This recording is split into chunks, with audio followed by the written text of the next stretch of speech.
سب سے بڑی اور بنیادی بات یہ ہے، ہم قرآن کریم پڑھتے ہیں اور بڑا اس میں حسین جملہ ہے کہ تیرے ضمیر پر جب تک نہ ہو نزول کتاب، گرا کشا ہے راضی نہ صاحب کشاف۔ جب تک ہم یہ سمجھ کر نہیں پڑھیں گے کہ یہ قرآن ہم سے کچھ مخاطب ہے، قرآن ہم سے کچھ تقاضا کر رہا ہے، ہم سے کچھ باتیں کی جا رہی ہیں، اور ہم اپنے اوپر اس کو لاگو نہیں کریں گے، تب تک ہم اس قرآن کریم کو صحیح طور پر کبھی بھی سمجھ نہیں سکتے۔ اب آپ دیکھیے، بعض باتیں ایسی ہوتی ہیں ہم اپنے ماں باپ کو کرتا ہوا دیکھتے ہیں، کہتا ہوا دیکھتے ہیں، ہم اپنی زبان سے وہ چیزیں ادا کرنے لگ جاتے ہیں، ہے نا ایسا؟ ہماری کسی کے ساتھ دوستی ہو جائے، مثلا ہم کسی ایسے دوست کے پاس بیٹھے کہ وہ جب بھی اللہ کے نبی صلی اللہ علیہ وسلم کا نام لے تو درود پاک پڑھتا ہے، اس کی دیکھا دیکھی ہم میں بھی یہ عادت پیدا ہو جائے گی کہ ہم بھی جب کبھی رسول اللہ صلی اللہ علیہ وسلم کا نام لیں گے تو ہم بھی درود پاک پڑھیں گے۔ اسی طرح کسی شخص کا کوئی تقیہ کلام ہو، برا اچھا اس سے قطع نظر، آپ اس کے ساتھ چند دن بیٹھیں گے تو آپ کی زبان پر بھی بے اختیار وہ جملہ جاری ہو جائے گا۔ اب قرآن کریم بار بار پڑھنے کا ایک مقصد یہ ہے کہ آپ ان باتوں کو اپنے اوپر لاگو کریں۔ یہ جو صفات بیان ہو رہی ہیں آپ کے اندر یہ چیزیں نظر آنی چاہیے۔ اب آپ دیکھیے، ہم پڑھتے ہیں الحمدللہ رب العالمین اور اس کے بعد ہے الرحمن الرحیم۔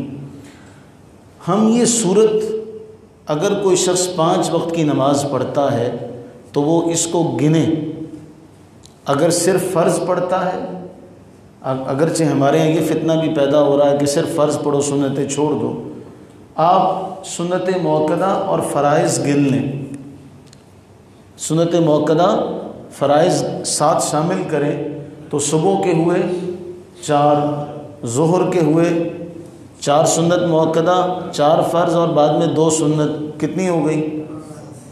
10 صبح کے ملا کے، پھر عصر کے 14، مغرب کے 3 فرض اور 2 سنتیں، کتنے ہوئے؟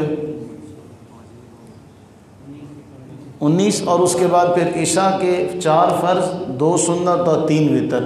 اب آپ اس کی تعداد دیکھیں کہ آپ روزانہ اپنی زبان سے الرحمن الرحیم الرحمن الرحیم الرحمن الرحیم آپ نے دن میں کتنی بار پڑھا۔ اب ہونا تو یہ چاہیے تھا کہ اس رحمت کا کچھ اثر ہم پر بھی ہوتا، ہمارے اندر بھی کوئی مادہ پیدا ہوتا۔ اللہ تعالیٰ اتنا رحمان ہے، اتنا رحیم ہے، اللہ تعالیٰ ہمیں بار بار یہ سبق اس لیے دہرا رہے ہیں، ہمیں اس لیے بار بار دہرانے کا حکم دے رہے ہیں کہ ان صفات کو تم بھی اپنے اوپر کچھ لاگو کرو۔ ان صفات کو پڑھنے کا، تمہارے پڑھنے کا ایک مطلب تو یہ ہے کہ تم دیکھو کہ اللہ کتنا مہربان ہے، اور دوسرا معنی یہ ہے کہ تمہارے اندر بھی جب تمہارا رب اتنا رحم کرنے والا ہے تو پھر اس سے تم بھی اپنے اوپر کچھ نہ کچھ رحم کا، اپنے اوپر بھی سبق جو ہے وہ لاگو کرو اور تم بھی مخلوق پر مہربانی کرو۔ اب ہم آج تک اسے صحیح سمجھ نہیں سکے، ہم نے آج تک کتنی بار الرحمن الرحیم کہا ہوگا، لیکن کبھی اس کی گہرائی کو دیکھ کر نہیں کہا، اس لیے ہم صحیح طور پر مہربان نہیں ہو سکے، صحیح طور پر رحم دل نہیں ہو سکے۔ میں ایک بات بتاؤں، چند عرصہ پہلے ایک فنکار کا انٹرویو چھپا، اس نے کسی فلم میں بادشاہ کا کردار ادا کیا تھا، تو وہ یہ کہتا ہے کہ میں اس فلم میں بادشاہ بنا تو بادشاہ کا حکم، بادشاہ کی کیا عادت ہوتی ہے؟ آرڈر دینا، حکم چلانا۔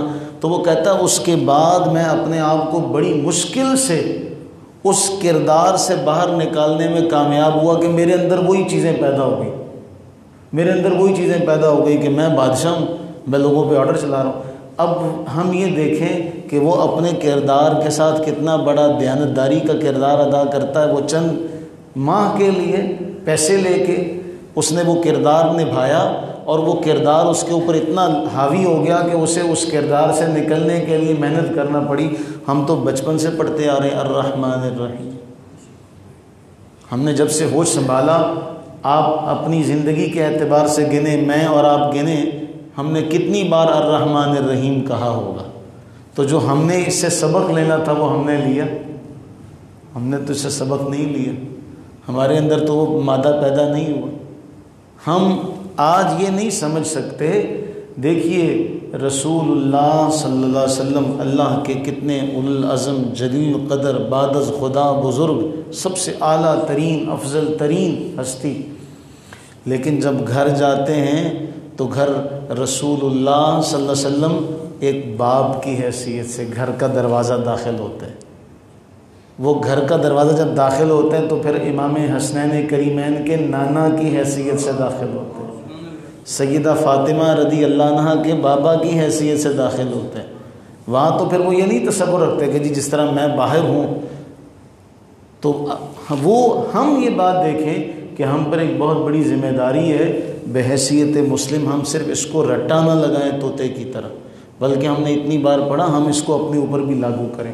تو الرحمن الرحیم کا پہلا سبق آج یہ ہے کہ ہم اس رحمت کے مادے سے کچھ رحمت کا سبق سیکھیں اور اپنے اوپر بھی لاگو کریں۔ کرو مہربانی تم اہل زمین پہ، خدا مہرباں ہوگا عرش بری پہ۔ اللہ تعالیٰ اپنی رحمت کا صدقہ ہم سب کو الرحمن الرحیم کی رحمت سے حصہ عطا فرمائے۔ اللہ